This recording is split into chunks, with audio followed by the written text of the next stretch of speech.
Dampaknya NBA buat Indonesia apa sih? Dampaknya NBA buat Indonesia? Untuk kompetisi di Indonesia lah. Kalau untuk dari permainan, Indonesia kayaknya nggak berkiblat ke Amerika ya, agak susah. Jadi Indonesia itu emang harus ngiblat ke Eropa sebetulnya. Karena mainnya kan dia lebih kolektif. Kalau NBA kan individual banget kan. Enggak, tapi memang arah pengembangan Perbasi memang bukan, maksudnya Perbasi sendiri ngomong memang kenapa mereka ngedatengin pelatih Eropa Timur. Ya karena yang bisa ditiru itu ya emang Eropa gitu. Halo Skorer, selamat sore. Kembali di sini bersama saya Cahyo dan rekan saya Danes. Nah, kita akan analisis pinggir kolam ya, Apik. Kali ini temanya NBA 2019-2020. Nah, gimana nih Bung Danes nih? Apa prediksi lanjut kemarin tanggal 31 udah lanjut ya? Ya udah lanjut ya? Betul. Prediksinya gimana nih kira-kira nih persaingannya? Prediksi sih ya. Peta kekuatannya seperti apa sih? Ya kalau gua nih ya, ini Mas, mungkin ya kalau di barat sih kayaknya ketaker ya. Bukan maksudnya kalau timur, bukan barat, kalau timur ketaker lah ya. Kayaknya Milwaukee Bucks nih naik, ya. Susah digoyang lah kayaknya. Dia dominan banget di regular season gitu. Tapi jujur aja yang gue takutin nih Milwaukee Bucks kayak tahun lalu juga gitu loh. Udah keren banget di regular season, taunya final wilayah gembos sama Kawhi Leonard sama Toronto Raptors gitu loh. Nah, ini kita juga nggak tahu nih, ibaratnya Giannis Antetokounmpo nih gimana nih, maksudnya dia tuh dia tuh sebetulnya dia pemain yang bisa bawa tim juara gak sih gitu. Kita nggak tahu, ini jago gitu. Kan kita nggak tahu gitu. Gimana dia gitu. Terus kalau di barat sendiri gimana? Nah ini barat agak rame sebetulnya. Lakers, ini Lakers sih ngeri-ngeri sedap deh.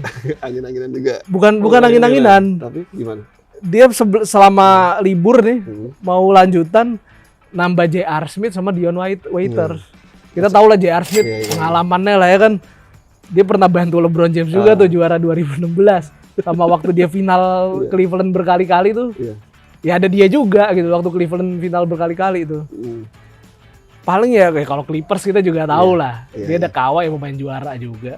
Nah terus ini nih Nes, gue mau tanya ini kan pandemi jadi ditunda, terus main di satu tempat Orlando ya, Disney Orlando. Terus gamenya sisa reguler nggak banyak betul. Nah tim-tim yang udah pasti nggak lolos udah nggak main lagi. Iya. Nah kira-kira gimana nih dengan kondisi kayak gini gimana? Ya sebetulnya gimana ya? Persaingannya lah dengan game yang semakin sedikit, tapi harus itu. Persaingannya sih ya gimana ya? Kalau persaingannya sih ya udah sebetulnya kan ini udah ujung juga nih regular season. Ya tim-tim beberapa tim tinggal nyari posisi aja sih sebetulnya buat hindarin lawan yang berat mungkin di playoff atau gimana kan. Itu buat ini ya, rekor menang kalahnya ya. Sama yang di bawah mungkin masih ada hajar-hajaran deh tuh. Terus dari ini kira-kira nih sisa musim reguler nih yang menonjol pemainnya siapa aja menurut lo kira-kira nih?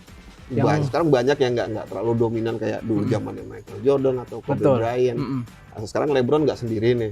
Kira-kira nih jagoan lo siapa aja sih? Jagoan gue. Menurut lo yang bakal mencuat lah selain Giannis ini. Kalau gue ya yang bakal mencuat nih, yang bakal jadi kartu truf di perburuan juara nih mungkin ya. Anthony Davis. Dia ya kita tahu sendiri lah dia bener-bener bisa jadi.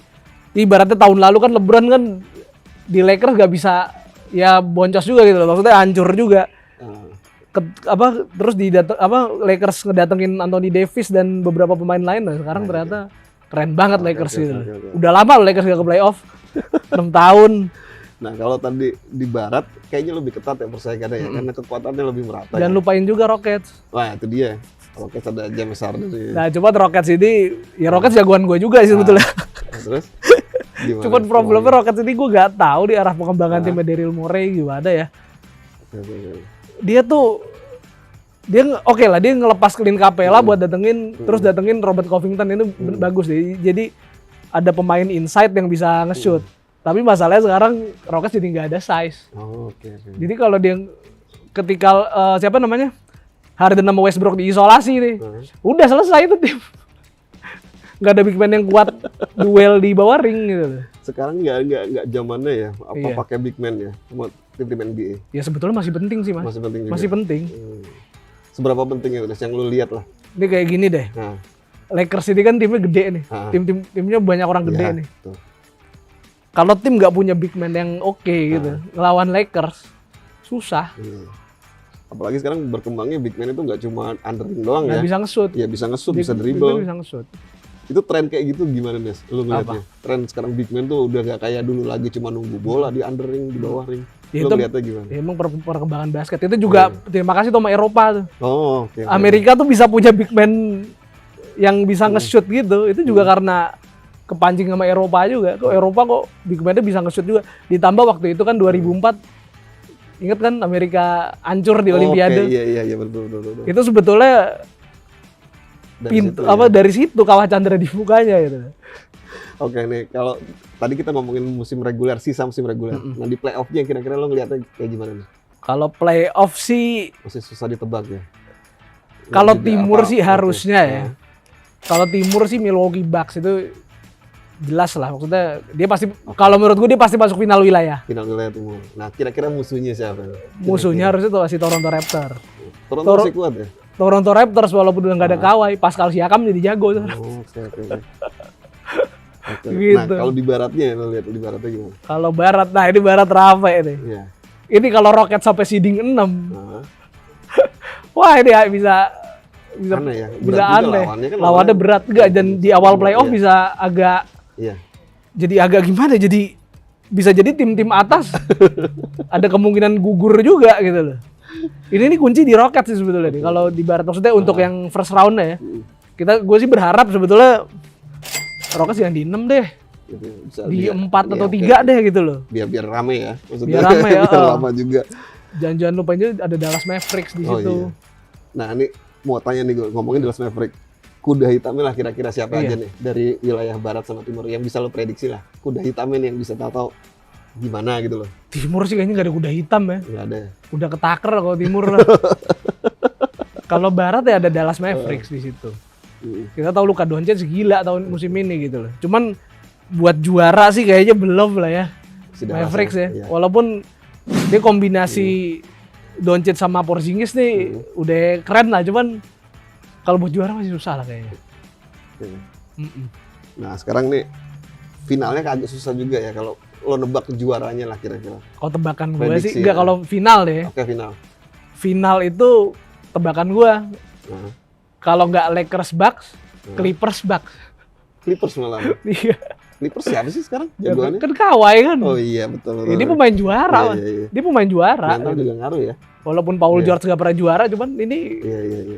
ini yang ngedrive ini si Kawhi. Oke. Nah terus apa namanya? Kira-kira nih apa namanya?